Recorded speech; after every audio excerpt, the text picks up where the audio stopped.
Hi friends, போட்டித் தேர்வு சம்பந்தமாக இன்று நடந்த மிக முக்கிய நிகழ்வுகளை பார்க்கலாம்.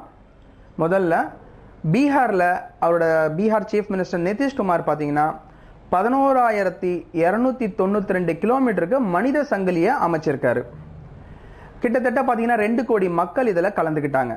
மாணவர்கள், அதாவது ஸ்கூல் காலேஜில் இருக்க மாணவர்களும் டீச்சர்ஸும் அதுவும் இல்லாமல் பொதுமக்களும் இதில் கலந்துக்கிட்டாங்க. இது எதுக்காக இது நடந்திருக்கு அப்படின்னு பார்க்கும்போது, போதை பழக்கங்கள் வேண்டாம், போதை பழக்கங்கள்ல இருந்து மக்கள் வெளியே வரணும் அப்படின்றதுக்கான விழிப்புணர்வை ஏற்படுத்துறதுக்காக இந்த மனித சங்கிலியை அமைச்சிருக்காங்க. இதோட நேம் அவங்க என்ன கொடுத்துருந்தாங்கன்னு பார்க்கும்போது நாஜா முக்த் அப்படின்ற நேம்ல இந்த மனித சங்கிலியை அவங்க அமைச்சிருந்தாங்க. இந்த மனித சங்கிலியை அமைக்கிறதுக்காக பார்த்தீங்கன்னா காலையில் 10 மணிலேருந்து 3 மணி வரைக்கும், மதியம் 3 வரைக்கும் எந்த டிராஃபிக்கும் இருக்கக்கூடாது, அதாவது வண்டிகள் ஓடக்கூடாது, வாகனங்கள் ஓடக்கூடாதுன்றத ஸ்ட்ரிக்டாக அனௌன்ஸ் பண்ணி இதை செஞ்சுருக்காங்க. இந்த நிகழ்வு பார்த்தீங்கன்னா லிம்கா புக் ஆஃப் ரெக்கார்ட்ஸில் இடம்பெற்றிருக்கு. அவங்களோட பேசிக் நோக்கம் என்ன அப்படின்னு பார்க்கும்போது, போதைப் பொருட்கள்ல இருந்து அதை பற்றிய அவேர்னஸை மக்களுக்கு விழிப்புணர்வை ஏற்படுத்தணுன்றதுக்காக இந்த மனித சங்கிலியை அமைச்சிருக்காங்க. இதில் முக்கியமான விஷயம் என்னன்னா, அந்த பீகார் மாநிலத்தில் இருக்க எல்லா பஞ்சாயத்துகளையும் இணைச்சிருக்காங்க மனித சங்கிலி மூலமா. டீம் இண்டஸ் அப்படின்ற ஒரு நிறுவனம், அவங்க கிட்ட நம்ம 500 ரூபாய் கொடுத்துட்டோம்னா நம்மளோட பேரை அவங்க அலுமினியம் பிளேட்ல எழுதி அதை மூணில் கொண்டு போய், அதாவது நிலவில் கொண்டு போய் வச்சிருவாங்க. ஸோ இனிமேல் உங்களோட பேர் நிலவில் இருக்கணும். நம்ம எப்படி ஒரு கல்லில் எழுதணும் நம்ம பேரை, அந்த மாதிரி உங்கள் பேரை நிலவில் போய் எழுதணும் அப்படின்னு நீங்கள் நினைக்கிறீங்க அப்படின்னா அவங்க கிட்ட 500 ரூபாய் கொடுத்து உங்கள் பேரை கொடுத்துட்டீங்கன்னா அவங்க எடுத்து போய் சேர்த்துருவாங்க அந்த இடத்துல. ஸோ இந்த கம்பெனியோட பேர் டீம் இண்டஸ். உங்களுக்கே தெரியும், ஜல்லிக்கட்டுக்கான சட்டத்தை தமிழக அரசு கொண்டு வந்துருச்சு. ஸோ அதனால நல்லா தெரிஞ்ச விஷயம்ன்றதுனால நான் அடுத்ததுக்கு போகலாம். இப்போ யூஎஸோட பிரசிடென்ட், அதாவது 45வது பிரசிடென்டா டொனால்ட் ட்ரம்ப் பதவியேற்றிருக்காரு.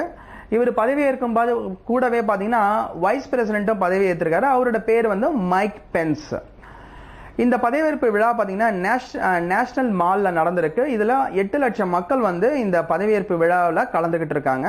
டொனால்ட் ட்ரம்ப் பேசும்போது அமெரிக்காவுக்கு இருக்கக்கூடிய மிகப்பெரிய சேலஞ்சா இருக்கக்கூடியது அங்க இருக்க ட்ரக்ஸ், அப்புறம் கிரைம்ஸ், அப்புறம் கன் வயலன்ஸ், இது 3 தான் மிகப்பெரிய ஒரு சேலஞ்சிங்கான விஷயமா இருக்கு அமெரிக்கன்ஸ்க்கு அப்படின்னு சொல்லியிருக்காரு. அது மட்டும் இல்ல, அமெரிக்கா வளரணும் அப்படின்னா 2 சிம்பிள் ரூலை ஃபாலோ பண்ணா போதும். ஒன்னு, வாங்குற பொருட்கள் எல்லாமே அமெரிக்கர்களால உற்பத்தி பண்ண பொருள்களை வாங்குங்க, அமெரிக்கர்கள் உற்பத்தி பண்ண பொருள்களை வாங்குங்க. அடுத்தது, நீங்க வேலைக்கு யாரை எடுத்துக்கிட்டாலும் சரி அமெரிக்கர்களை மட்டுமே வேலைக்கு அமர்த்துங்க. அதாவது பை அமெரிக்கன் ஹையர் அமெரிக்கன், சிம்பிளா 2 ரூல் சொல்லியிருக்காரு. அடுத்ததா பாத்தீங்கன்னா சென்ட் பீட்டர்ஸ்பர்க், சரிங்களா? சென்ட் பீட்டர்ஸ்பர்க்ல பாத்தீங்கன்னா அவங்க, அதாவது யூரோப்பியன் ஃபுட்பால் சாம்பியன்ஷிப் 2020ல நடக்க போறதுக்கு அவங்க ஒரு லோகோவை கிரியேட் பண்ணியிருக்காங்க. இந்த சென்ட் பீட்டர்ஸ்பர்க், அதாவது என்னன்னா, இந்த யூரோப்பியன் ஃபுட்பால் லீக் பார்த்தீங்கன்னா ஃபுட்பால் சாம்பியன்ஷிப் 13 சிட்டிஸ்ல நடக்க போது அக்ராஸ் யூரோப்பியன் கண்ட்ரியில, சரிங்களா? இதுக்கு சிம்பலை சென்ட் பீட்டர்ஸ்பர்க்ல இருக்கக்கூடிய ரஷ்யன் அந்த சிட்டி அவங்க லோகோவை டிசைன் பண்ணியிருக்காங்க. அந்த லோகோவில் பார்த்தீங்கன்னா ஒரு பிரிட்ஜ் அமைப்பு அவங்க போட்டிருக்காங்க. இந்த பிரிட்ஜோட மீனிங் என்னன்னா 13 சிட்டிஸையும் கனெக்ட் பண்ற மாதிரி அவங்க கொடுத்துருக்காங்க. ஸோ இது 2020ல நடக்க போற கேமுக்கான ஒரு லோகோவை கிரியேட் பண்ணியிருக்காங்க. யார் எந்த சிட்டியில் இருக்கவங்கன்னு பார்க்கும்போது சென்ட் பீட்டர்ஸ்பர்க்ல இருக்கவங்க கிரியேட் பண்ணியிருக்காங்க. மினிஸ்ட்ரி ஆஃப் எம்எஸ்எம்இ, அதாவது உங்களுக்கே தெரியும், அவங்க பார்த்தீங்கன்னா இந்தியன் ஓஷன் ரிம் அசோசியேஷனோட ஒரு ஒப்பந்தம் கையெழுத்திட்டு இருக்காங்க. இது எதுக்காக அப்படின்னு பார்க்கும்போது, ட்ரேடு சம்பந்தமான விஷயங்களுக்கு இந்தியாவுக்கும் இந்தியாவில் இருக்க எம்எஸ்எம்இஸ்க்கும், அதே மாதிரி அந்த இந்தியன் ஓஷன் ரிம் அசோசியேஷன்ல இருக்க கண்ட்ரீஸ் 14 கண்ட்ரீஸ் இருக்கு, அந்த கண்ட்ரீஸ்க்கும் ட்ரேட் சம்பந்தமான ஒப்பந்தங்களுக்கு அவங்க சைன் பண்ணியிருக்காங்க. அடுத்ததா மினிஸ்ட்ரி ஆஃப் ஆயுஷ், அதாவது மினிஸ்ட்ரி ஆஃப் ஆயுஷ், அந்த ஆயுஷ்ன்ற பேர்ல நீங்க தெரிஞ்சுக்கலாம். அதாவது ஆயுர்வேதிக் ப்ராடக்ட்ஸ், சித்தா ப்ராடக்ட்ஸ், அதே மாதிரி பாத்தீங்கன்னா ஹோமியோபதி, யுனானி, இதெல்லாம் அதுல வந்துடும். ஸோ இந்த மினிஸ்ட்ரியில இருக்க டாக்டர் தினேஷ் சந்த், இவர் ஒரு அட்வைசர், சரிங்களா? இவர் ஒரு ஆயுர்வேதிக் டாக்டர். இவரும் அதே மாதிரி advertising standards council of India, சரிங்களா, அதோட சேர்மனான ஸ்ரீனிவாச கே சுவாமியும் 2 பேரும் ஒரு ஒப்பந்தம் சைன் பண்ணியிருக்காங்க. எதுக்காகனா மிஸ்லீடிங் அட்வர்டைஸ்மெண்ட்ஸ் வந்து டிவியில அல்லது பேப்பர்ல இல்ல ஏதோ ஒரு மீடியால வருதுன்னா அதுக்கு வந்து கண்டிப்பா வந்து பனிஷ்மெண்ட்ஸ் கொடுக்கணும். அதே மாதிரி அட்வர்டைஸ்மெண்ட்ஸ் வந்து தவறான விளம்பரங்களை வந்து கண்ட்ரோல் பண்ணணும். ஆயுர்வேதிக் ப்ராடக்ட் சம்பந்தமா ஆயுஷ் ப்ராடக்ட் சம்பந்தமா வரக்கூடிய எல்லா ப்ராடக்ட்ஸும் சரியான விளம்பரங்களா இருக்கணும் அப்படின்றதுக்கு வந்து இவங்க சைன் பண்ணியிருக்காங்க. பிவிஆர் சினிமாஸ் உங்க எல்லாருக்குமே தெரியும். சென்னையில பிவிஆர் சினிமாஸ் ரொம்ப ரொம்ப ஃபேமஸ்.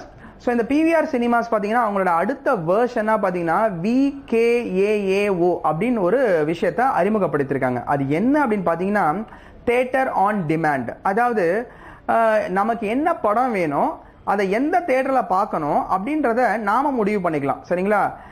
நான் என்ன படம் வேணும், எங்க பார்க்கணும், எந்த தியேட்டரில் பார்க்கணும் எல்லாமே நான் முடிவு பண்ணிக்கலாம். ஆனால் மினிமம் வந்து 50 டிக்கெட்டை நீங்க புக் பண்ணணும். சரிங்களா? அப்படி 50 டிக்கெட் நீங்க புக் பண்றீங்க அப்படின்னா உங்களுக்குன்னு ஒரு தனி தியேட்டர் கொடுத்துருவாங்க. நீங்க கேட்குற படத்தை அவங்க டிஸ்பிளே பண்ணுவாங்க. ஸோ இதை வந்து என்னன்னு சொல்றாங்கன்னா தியேட்டர் ஆன் டிமாண்ட் அப்படின்னு சொல்றாங்க. இதை பிவிஆர் சினிமாஸ் வந்து இதை அறிமுகப்படுத்துறாங்க. இந்தியாவும் செர்பியாவும் பார்த்தீங்கன்னா ஐடி அண்ட் எலக்ட்ரானிக்ஸ் துறையில வந்து MOU சைன் பண்ணியிருக்காங்க. அதே மாதிரி இந்தியாவும் வியட்நாமும் பார்த்தீங்கன்னா சைபர் செக்யூரிட்டிக்காக 2 நாடுகளும் வந்து MOU சைன் பண்ணியிருக்காங்க.